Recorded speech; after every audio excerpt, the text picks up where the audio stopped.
in EFFECT. Okay. So in the bear market, I have not been posting videos as much as I was doing in the past when we were talking about those 100x gems. And there's a reason for this, right? The reason why I don't post as much is because at near the top of the market, not the very tippity tip top, but near the top of the market, we came out of the market and I started shorting, right? And I was talking about a bunch of positions that I felt would, give really good gains. And it was my idea to short until October of 2026. Because if the 4-year cycle is intact, then roughly around that time, we could expect the Bitcoin bottom. So the idea is to use a small amount of funds at the top of the market and short it to the bottom of the market. And then to take that capital and to put it into crypto at the bottom. Basically buying the bottom of the market with free capital that was obtained through the bear market. Now, this thesis was a thesis that I had during the bull market. All throughout the bull market, this was something that I was mentioning that I was going to do. And lo and behold, that is what I'm currently doing. On further evaluating the situation, it seems that our thesis is working and is being proven as a valid thesis. There is a caveat I'd like to add to that, though, and that is, don't think things are going to be this easy, right? I think there's going to be a curveball thrown, right? Why do I believe this? Well, a lot of people know about the four-year market cycle, and a lot of people are going to be expecting to long in October. And depending on the consensus that's in the market at that time will steer my decision. Basically, I feel more comfortable being slightly contrarian to the market, meaning if everyone believes that we're in a bear market, and if everyone believes that the bear market bottom is in October, then if it becomes a crowded trade, I might preemptively long or acquire cryptos in September, right? So there's two things currently that can happen, right? Let's talk about a backdrop. We know the geo-economic situation that's going on, the war with Iran, and the possible loss of the petrodollar. My theory also is that I do believe that the petrodollar, the U.S. petrodollar standard. Oh, by the way, hey, what's going on, man? Shaitan, Julie, everybody. So to get back to what I was saying, I believe that right now Bitcoin could go in two different directions, as it always can, right? We have resistance above us at 75, maybe 80K-ish. We have support right now at 69,500. I anticipate the support breaking. I think that we have further downside coming. And I also feel that within a month's time, probably heading in towards April, that we're going to have our next leg down. Our next leg down meaning a significant downturn of around 30%, leading us to crashing us to the 50s, possibly to the 40s, depending on the escalation of this war with Iran. We still do have a very, very long time in the bear market from if we have a bear market going into October. We have a very, very long time in the bear market if the Bitcoin 4-year cycle continues, this pattern continues to play out. What I will say about that is that we can see that it has been playing out this entire time. There's been virtually few changes, no major changes between the structure of this 4-year cycle versus the other 4-year cycle. And if that continues, we're anticipating a low in October of 2026, which I don't believe is going to actually be a low. I think it's going to be front ran because everyone is expecting it to happen. I think as we get closer to that, if we continue to be in a bear market, Bitcoin falls further, maybe to 40K, somewhere around there. And should that happen, because we don't know if it will, should that happen, then the consensus is going to be that we're going to go lower. And then the smart money is going to start scooping things up because people are going to anticipate us coming back out of it towards the fourth quarter of this year.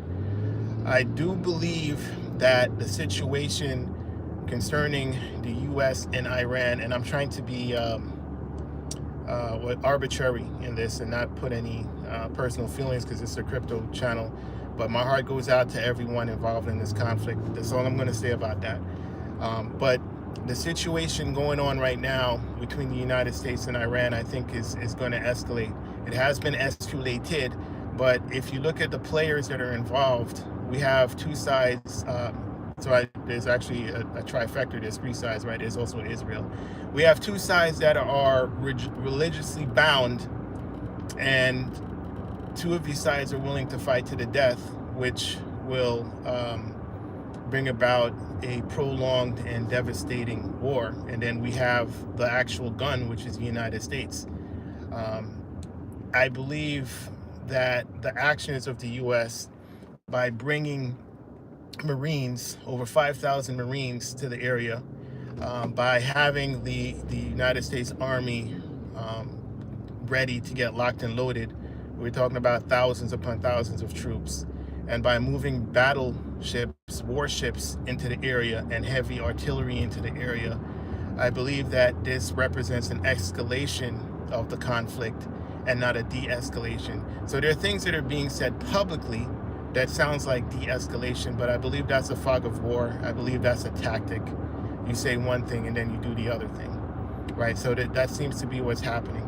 The reason why I mention these things and why I think that it is going to affect the market is because obviously if any water desalination plants or any critical infrastructure, oil refineries get hit and get devastated, it sets the entire region back decades, right? And that's just the Gulf states. That's just the Middle East. What it does to the rest of the world is something similar. We're seeing countries right now ration their electricity. We're seeing Cuba without electricity during the daytime. We're seeing the Philippines issuing emergencies. And this is just the beginning. As I stated before, if you have a buildup of troops, if you have a buildup of warships, buildup of artillery, if you have medical staff being alerted to prepare, their medical staff in Germany preparing for casualties. So what I am saying, unfortunately, and again, you know, I don't condone any of this. This is insane to me. I think this is it's terrible. This is almost the worst case scenario, and it could lead to the worst case scenario where we care about more than just crypto. But taking emotions out of it, this escalation, I think at this point, because of the determination of the people involved, not the soldiers, right? The soldiers don't want to fight. Civilians don't want this. But because of the leadership and because of what the leadership follows, and they follow Baal, by the way, what the leadership follows, they want mass casualties on both sides. And they're going to pursue this. They actually want to lower the population of the earth. They actually want to do that. This is what part of all of this is about. So unfortunately, I think that this conflict is going to cost hundreds of thousands, if not millions of lives, because if these water desalination plants in the Middle East get hit, the people there will not have water to survive. They will not have food to eat. The Strait of Hormuz provides food for a lot of people in the region and actually a lot of Asian countries. So by closing that and then a further escalation, should the other area get closed, that's in the Middle East, the other waterway, then people are going to starve to death and people are going to, well, not have water to drink. So I do not anticipate this ending a peace treaty, ending in a peace treaty, because there's too many troops being built up in the background. No matter what's being said publicly, there's too many troops being built up in the background. There's too much preparation going on in the background to prepare for wounded soldiers. There's money's being spent on these weapons, and the only reason why these oil fields haven't exploded yet, haven't been attacked yet, is because they're bringing more munitions to the site. So the U.S. is going to increase, which is going to cause Iran to increase their aggression to the Gulf states. So you're going to have countries in the Gulf states suffering, not being able to feed their people. There will be mass famine, especially in Africa. Africa depends on the Port of Hormuz and this shipping lane for food and supplies, and everything down there in the Middle East. They depend on resources, not just resources going out, but food coming in. They depend on delivery for 80% of their food supply. So once the food is gone, and more importantly, the water desalination plants get hit, there's a potential for millions to die. If millions of people die, you don't have to worry about this crypto market, right? Yeah, and again, it does not bring me great solace to bring this news. It does not make me happy, and I am a human being, and as a human being, we have a responsibility to each other to protect human dignity and rights. So this is definitely a terrible situation, but looking at it pragmatically and zooming out and not putting my feelings involved, and coming to a conclusion of where we're headed, it seems like where we're headed. So if we do head that way, since this is a crypto channel, yeah, I think that if this were to happen, this would be what we call a black swan event. So I think that the potential for a black swan event is on the horizon. All right, so what does this mean? It means that holding a reasonable short position and shorting down to critical support, I think, would be prudent. But I'm definitely not bullish yet. I'm bearish because of how the charts look, and I'm also bearish because of world news events. And I do feel that if we bounce from support and we end up hitting resistance, those would be good opportunities to short. And I will continue shorting the market until a few things. Until I believe that it's the end of the bear market, number one, right? And the way how I know it would be the end of the bear market, it would be like we get terrible news, and the terrible news doesn't seem to move the market as much down as it did before. And it'd have to be a series, like 2-3 terrible news incidents, and the market doesn't fall as much as we anticipate. Those would be signs to me that the bear market is coming to an end. I will say that we did have a mass capitulation event before, and after that we bounced. We went to 60K, 59K, and then we came back up, and that was a huge sell. A lot of sellers on that day. So that was a major start of the bear market, but I don't think it's over, because the potential of what's to come, this actually coincides with world news events, right? What the chart is doing is coinciding with world news events. First, the chart moves and looks a little fishy, and then you have the news to support the fishy movement of the chart, and then you have another dump down. So that's what I think is going to happen in the short term, and then we'll take it from there. After that happens, after the huge sell happens, we'll take it from there. At this point, it does seem like the sellers are getting exhausted, but again, I think if we have some major news that, again, everyone panics and you have another huge sell. Am I going to wait until October 2026? I'm going to be looking for signs, as I said before, where we get this horrible news and the market doesn't fall as much. But for now, I don't trust any pump at all. I've seen a lot of pumps that we've had in this bear market that had no volume. And the question is, how's the price going up so much if there's not as many people buying? There's not as much capital. And what you will find is that these price movements are liquidation hunts, right? So a lot of people have been shorting, right? And then the market goes up 15% to liquidate all the longs, right? And then when people get comfortable, the market drops to liquidate all the shorts. but overall, so you'll see that we gradually go up, right? And when we go up, the time that we spend going up will be longer than the time we spend going down, right? But the movement will, the percentage points will be very, very small, right? So we'll spend like a week or so, or a month, ranging back and forth, but slowly going up with higher lows, higher highs, and the net percentage of the entire movement will be like 8%. And then when we fall like 30%. So that is what I anticipate happening, and that's why I'm playing the market the way that I'm playing it. But do remember, if you're in the market, be very, very careful, because there's a lot of manipulation going on, and they use the news to justify the movement, right? So they wait for a news event to happen, and then they move the price further than it should. Like, they'll wait for you to feel that everything is good and there's good news coming out and everything. It's a good time to, like, for instance, Trump will come out and say that he's going to bomb the power plants in Iran. The market falls. Then he comes out before the stock market opens, before Monday morning. He says that, hey, you know what? We're in talks, right? And this is probably going to be blown over, and it won't be over. The war is going to be over. And then the market pumps like a ridiculous amount, right?